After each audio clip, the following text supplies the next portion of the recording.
There are things in this world that the human mind is simply not built to process all at once. Betrayal, on its own, is already one of the most shattering experiences a person can live through. But there is a category of betrayal so far outside the boundaries of what any sane person would consider possible that, when it finally lands, it does not feel like pain at first. It feels like the ground underneath your feet has simply ceased to exist. Claire Morrison knows that feeling. She knows it down to the second it arrived.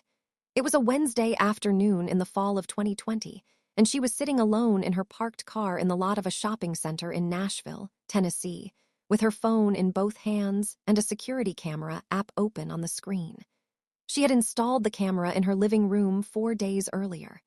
She had not told a single person she had done it. And as she sat there watching the footage that had recorded itself while she was at work, she saw something that split her entire life clean in two. Something so far beyond what she had been bracing herself to find that her brain, for several long seconds, simply refused to accept what her eyes were showing her. The man she had been married to for 6 years, the man she had built a home with, the man she had planned a future with, was in her house. And he was not alone. The person with him was not a coworker, not a neighbor, not some stranger from the internet. It was his own mother. Before we go any further into this story, and there is a great deal further to go, we want to hear from you right now. Drop a comment and tell us where you are watching from. Whether you are in Tennessee, Georgia, Texas, Ohio, California, or anywhere else across this country, we love knowing where this community comes from. And if you have not already subscribed to this channel, please do that right now, because what we are about to walk through together is one of the most disturbing and deeply human stories we have ever brought to this channel. This is not a story about strangers. This is a story about a woman who gave everything she had to a marriage, who loved deeply and trusted completely, and who discovered that the two people closest to her had been living a secret life inside the walls of her own home. This is Claire Morrison's story, and it begins, as so many of the worst stories do, at the very beginning of something that was supposed to be beautiful. Claire grew up in Murfreesboro, Tennessee, the second of 3 children in a household that valued stability above almost everything else. Her father worked in insurance for 30 years at the same company. Her mother taught elementary school. Sunday dinners were non-negotiable. Loyalty was not discussed as a concept in that house. It was simply lived, modeled, assumed. Claire absorbed it the way children absorb everything in a home that functions well, without realizing it was happening, without understanding that not every family operated this way, without knowing that the deep and instinctive trust she was developing would one day be the very thing used to hurt her most completely. She was the kind of woman who, when she loved someone, loved them without reservation. She did not hold parts of herself back. She did not love cautiously or strategically. She loved the way she had been raised to love, fully, openly, and with the assumption that the person receiving it was doing the same. She met Ryan Morrison at a work event in Nashville in the spring of 2013. She was 26 years old. He was 28, handsome in a calm and steady way, not flashy, not the loudest person in the room, but the kind of man who made you feel when he was talking to you like you were the only person in it. He was funny in a dry, quiet way. He remembered things. He asked good questions. He called when he said he would call. After years of relationships that had left her feeling slightly unseen, Ryan felt like an exhale. They dated for a year and a half before he proposed, and when he did it simply. On the back porch of the house he had just started renting on the east side of Nashville, with no audience, no performance, just the two of them and a ring that he had clearly thought about carefully. Claire said yes before he finished the sentence. They married in June of 2015. 70 guests. A ceremony in a small venue outside of Nashville that Claire and her mother had spent months organizing. It was the kind of wedding that felt true to who they were, not extravagant, not showy, just honest and warm. Ryan's mother, Margaret, was there. She sat in the front row on his side. She was 61 at the time of the wedding, striking, well-presented, the kind of woman who carries herself with the authority of someone who has always known exactly what she wants and how to get it. She had raised Ryan alone. His father had left when Ryan was 4 years old, and Margaret had never remarried. Ryan was, by his own account, and by every account Claire had ever heard from people who knew them, the center of Margaret's world. She had sacrificed for him, worked multiple jobs for him, built her entire identity around being his mother.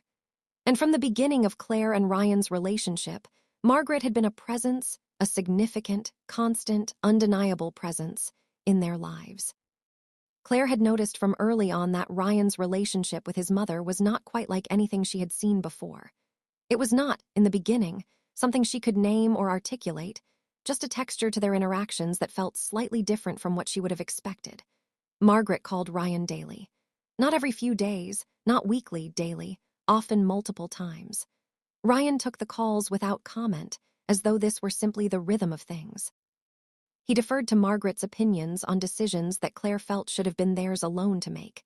When Claire raised small concerns, not about the frequency of the calls or Margaret's involvement specifically, but about things in their marriage that she wanted Ryan's full attention on, Ryan would sometimes, subtly, reference what his mother had said about a similar situation, as though her perspective were the authoritative one. Claire noticed these things. She filed them away with the patient, hopeful logic of someone who is still learning who her husband is, and choosing to interpret what she sees generously. Margaret, for her part, was never warm with Claire. She was polite. She was correct in a social sense. She remembered birthdays. She brought things when she visited. She said the right words at the right times. But underneath the politeness was a coolness that Claire could feel but could not prove. A slight withholding of genuine welcome. A way of looking at Claire that carried, if you caught it at the right moment, a quality of assessment that was not entirely friendly. Claire mentioned it to Ryan once, gently. And Ryan told her she was misreading it, that his mother was simply reserved with people until she knew them well, that it had nothing to do with Claire personally. And because Claire loved Ryan and wanted the marriage to work, and did not want to be the wife who created conflict with her husband's mother, she accepted that explanation. She told herself to be patient. She told herself that Margaret would come around. She told herself that, with enough time and enough effort, the distance between her and her mother-in-law would close. It did not close. If anything, over the first 2 years of the marriage, it subtly widened. Margaret's visits to the house became more frequent without becoming more comfortable. She would arrive, often without much warning, and the atmosphere of the house would shift in a way that Claire could feel but struggled to describe. Ryan became more animated when his mother was there, more energized, more engaged than he sometimes was with Claire alone in the evenings. Margaret and Ryan had a private language of references and shared memories that Claire was not part of and was never fully invited into. When the three of them were in a room together, Claire sometimes had the uncanny sensation of being a visitor in her own home. She pushed the feeling down. She told herself she was being insecure. She threw herself into her work, into the friendships she maintained, into the life she was building around the marriage. And she chose, over and over again, to interpret what she was experiencing as something benign, as the ordinary adjustment period of a woman becoming part of a family that was already tightly bonded long before she arrived. In the spring of 2018, 3 years into the marriage, something shifted. The shift was not dramatic. It announced itself in the small, almost imperceptible ways that the most significant changes often do. Ryan started keeping his phone face down on surfaces rather than face up. It was such a minor thing that Claire almost dismissed it before she noticed it was consistent, not occasional, not situational, but a new and permanent habit. He became harder to reach during the workday, which he explained as a reflection of increased responsibilities at his job, and which was plausible enough that Claire did not push back on it. He came home from work some evenings in a state that she could only describe as slightly elsewhere, physically present, verbally responsive, but somehow not fully there in the way he used to be. He was not unkind. He was not cold.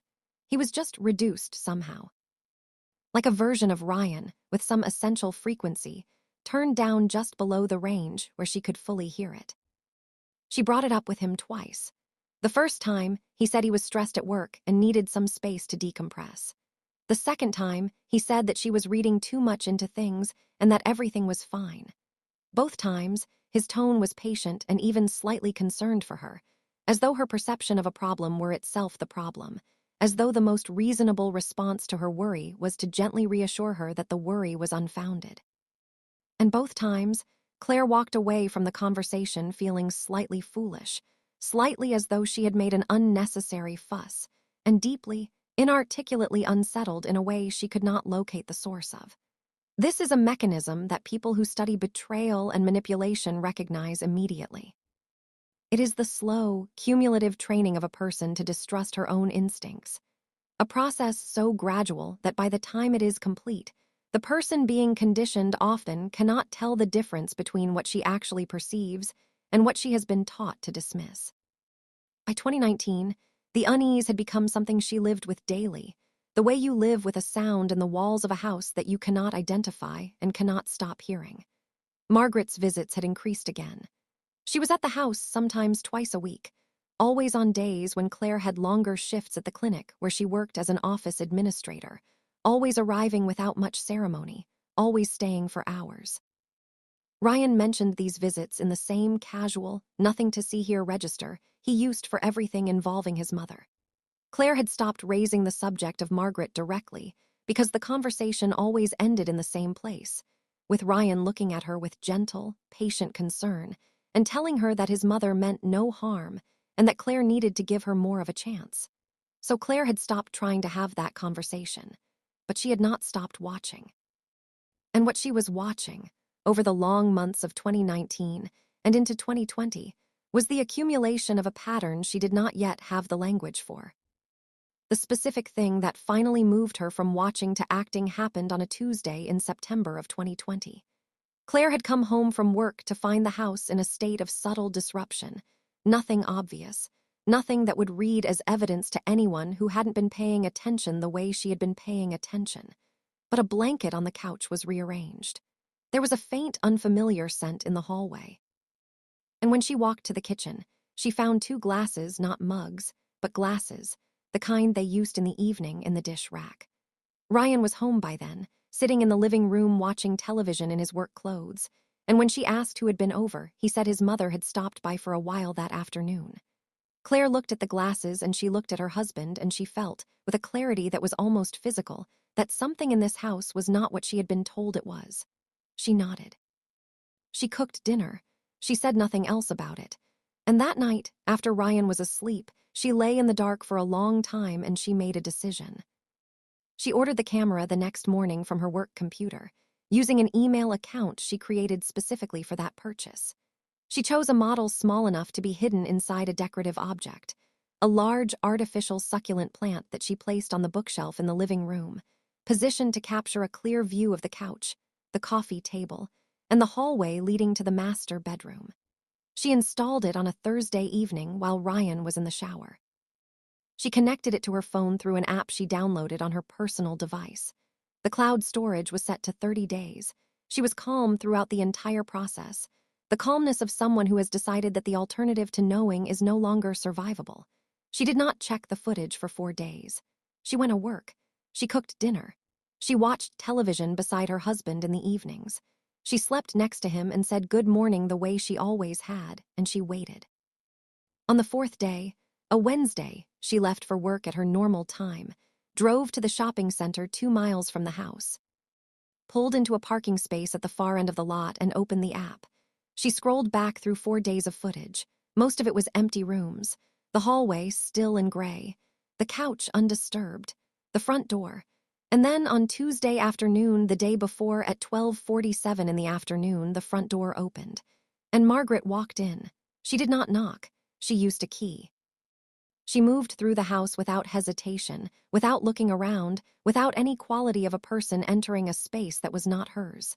She moved through it the way you move through a place you know intimately, with the ease of someone completely at home. She set her bag on the counter. She walked to the kitchen, and then she sent a text. Within 6 minutes, Ryan's car pulled into the driveway. Claire sat in that parking lot for a long time before she was able to continue watching. She did not cry. She was not yet in the place where crying was available to her. She was somewhere much further inside herself than that, somewhere quiet and very cold, watching what was unfolding on her screen with the total, terrible attention of a person who has already understood what they are seeing and has not yet decided what to do with the understanding. She watched Ryan walk into his own home in the middle of what was supposed to be a workday. She watched the way he and his mother moved through the house together. She watched the ease between them, the complete and appalling ease of two people who had been alone in this space many times before, who had no anxiety about being seen, who had long since stopped looking over their shoulders. She watched for 1 hour and 19 minutes. And then she put the phone face down on the passenger seat, sat completely still for a long moment, and drove to work. She answered emails. She spoke to colleagues. She ate a sandwich at her desk at 3 o'clock in the afternoon. She did not break, not once, not that day. What Claire did over the following 3 weeks is where this story takes a turn that separates it from the way most people imagine betrayal plays out. She did not go home that night and confront Ryan. She did not call anyone. She did not post anything. She did not look for someone to talk to. She did not allow herself the release of telling another person what she had seen.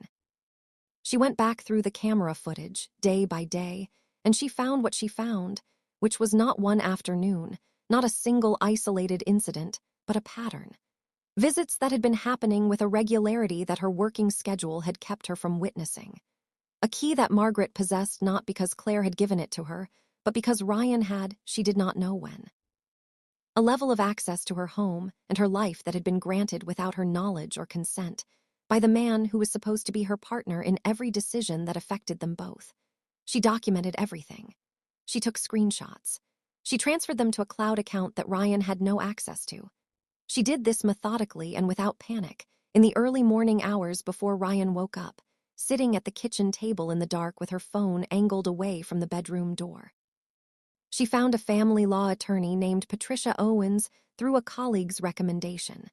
She called from her car on a lunch break and scheduled a consultation for the following Thursday. She did not tell Ryan she was going. She sat in Patricia's office and laid out what she had: the footage, the pattern, the dates, the documented visits, and Patricia Owens, who had been practicing family law in Nashville for 22 years and who had heard versions of many terrible stories in that time, told Claire later that she had rarely seen a client arrive so composed and so thoroughly prepared. She advised Claire to continue as she had been, to document, to not confront, to gather everything she needed before she said a single word to either Ryan or Margaret. And Claire did exactly that. It was during this period of quiet, methodical preparation that Claire also began going back through other things: financial records, phone records accessible through their shared carrier account, the texture of years, worth of memories now viewed through a different lens. And what she found, piece by piece, as the picture assembled itself, was that what she was looking at was not a recent development. The evidence she was able to piece together suggested that what was happening between Ryan and Margaret had not begun during their marriage, or at least had roots that went back far further than she had any reason to suspect. There were financial patterns that now meant different things. There were stretches of time she was able to account for differently. There were conversations she remembered, things Ryan had said, explanations he had given, reassurances he had offered, that she could now see, with the clarity of someone finally reading a text in the right light, had been specifically constructed to explain away things she had been starting to notice. She sat with all of this alone for 3 weeks, carrying a weight that would have collapsed most people, and she did not let it show. She confronted Ryan on a Saturday morning in mid-October of 2020. She asked him to sit down at the kitchen table. She placed her phone on the table between them, opened the app, and pressed play on the footage. She did not explain what she was showing him. She did not say anything at all. She sat across from him and she watched his face as he watched the screen. He went very still. He watched the footage for approximately 90 seconds. And then he put both hands flat on the table and looked at them and said, in a voice that was barely above a whisper, that he was sorry. Claire asked him one question. She asked him how long. The silence before he answered lasted long enough that she understood what the answer was going to be before he gave it. When he finally spoke, what he said confirmed what the records had suggested. This had not begun recently. He would not give her a precise starting date. She believed then, and believes now, that he could not bring himself to say it clearly. But what he indicated, in the broken, halting way of a man who has run out of exits, was that it had been going on for years. Years of her marriage. Years of Sunday dinners and holidays and ordinary weeknights. Years of her life that she had believed she was living one way and had actually been living another. She asked him one more thing. She asked him whether Margaret had ever, in any of those years, expressed any concern about what they were doing to Claire, his wife, the woman who called Margaret on her birthday, the woman who had tried for 5 years to build something real with her mother-in-law. Ryan looked at his hands on the table. He did not answer, and that silence was, for Claire, the most defining moment of the entire conversation, not the confession. Not the footage, the silence when she asked whether her mother-in-law had ever thought of her at all. She stood up from the table. She walked to the bedroom and locked the door. She sat on the floor against the bed and called Patricia Owens and told her it was time to move forward. Patricia filed the paperwork the following week. The confrontation with Margaret came 5 days later. Claire drove to Margaret's house on a Thursday afternoon without warning. Margaret answered the door and looked at Claire's face, and something in her own face shifted, not with shock, but with the careful, watchful stillness of someone who has been anticipating an arrival and is now recalibrating. Claire told her what she knew. She told her calmly and completely, the way you state established facts. Margaret's response was not what Claire expected. She did not collapse. She did not beg. She did not produce the tears or the apologies that any human being who understood the magnitude of what she had done might have been expected to produce. She sat in the living room of her own house, and she offered what can only be described as an explanation, a framing of events in which her own needs and her own feelings were the organizing principle, and in which Claire's experience of those same events was a consideration she had clearly spent very little time with. She said that the relationship between her and Ryan was something that Claire could not fully understand. She said that it was complicated. She said, and this is the part that Claire has spoken about in the limited public accounts she has given since, that Ryan had always belonged to her first. Claire drove away from that house and did not go back. She has not spoken to Margaret since. The divorce was finalized in the spring of 2021, after proceedings that were, given the documentation Claire brought to the table, relatively uncomplicated in legal terms. Ryan did not contest the major terms. His attorney appears to have advised him that his position was not a strong one. He vacated the Nashville house in November of 2020. The house was sold as part of the settlement. Claire relocated to a city she chose deliberately, one with no associations with anything she was leaving behind, and she began, slowly and on her own terms, to rebuild. She has done so quietly, without the kind of public grief performance that might have been understandable, with the same methodical steadiness she brought to every stage of what happened to her. And here is the final thing that this story has to offer, the part that did not make the Reddit threads or the comment sections, but that emerged in the months after the divorce was finalized through the small network of people who knew all the parties involved. The relationship between Ryan and Margaret did not survive the exposure. What had existed between them for years in secret, in a carefully maintained hidden world, did not translate into any kind of life once it was visible. Within months of the divorce, they had separated entirely. The thing they had built, whatever it was, whatever either of them had told themselves it was, could not withstand being seen. Ryan is estranged from nearly everyone in his life who knew him before. His social world, which was built substantially on other people's trust and other people's good opinion, has not recovered. Margaret, who built her identity on being a devoted mother and who maintained a position of respect in her community for decades, found that identity impossible to sustain once the full account of what she had done became known to the people whose opinion she had valued. The community she had belonged to distanced itself. The relationships she had maintained around the image she presented of herself proved, in the end, to be attached to the image rather than to the person underneath it.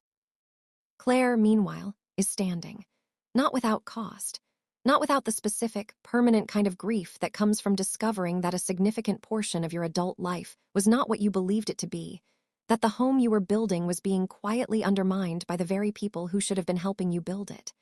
But standing.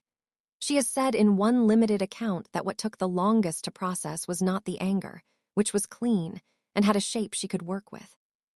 What took the longest was the retroactive uncertainty, the way discovery forces you to go back through every memory, every moment you thought you understood, every conversation you now have to re-examine with different information.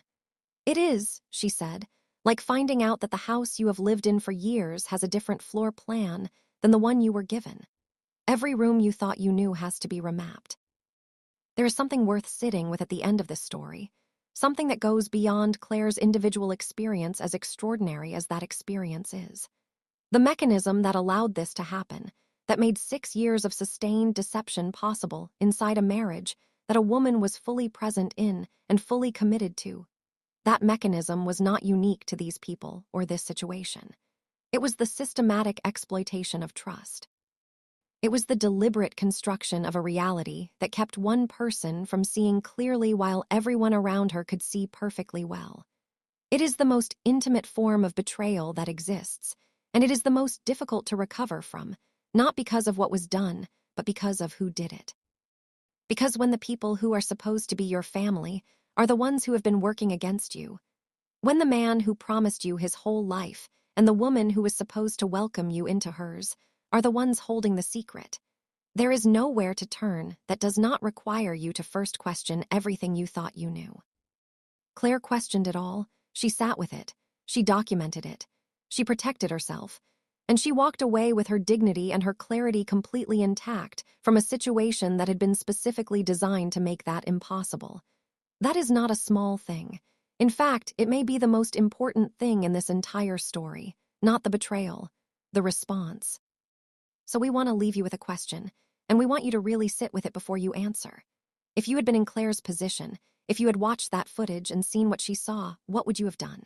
Would you have confronted them immediately in the heat of that moment in that parking lot? Or would you have done what Claire did, gone silent, gone home, cooked dinner, and begun building a case before you said a single word? There is no right answer. There is only what you know about yourself. And sometimes the stories that stay with us the longest are the ones that hold up a mirror and make us ask that question seriously. Leave your answer in the comments below. And before we go, we want to know where you're watching from. Drop your state in the comments. We read every single one of them, and this community is one of the most thoughtful and engaged we have ever seen. And if you are not subscribed to this channel yet, right now is the time, because what we have coming next is another story, one that begins with a man who had a secret he had kept for 11 years and ends in a way that nobody in his life ever saw coming. You do not want to miss it.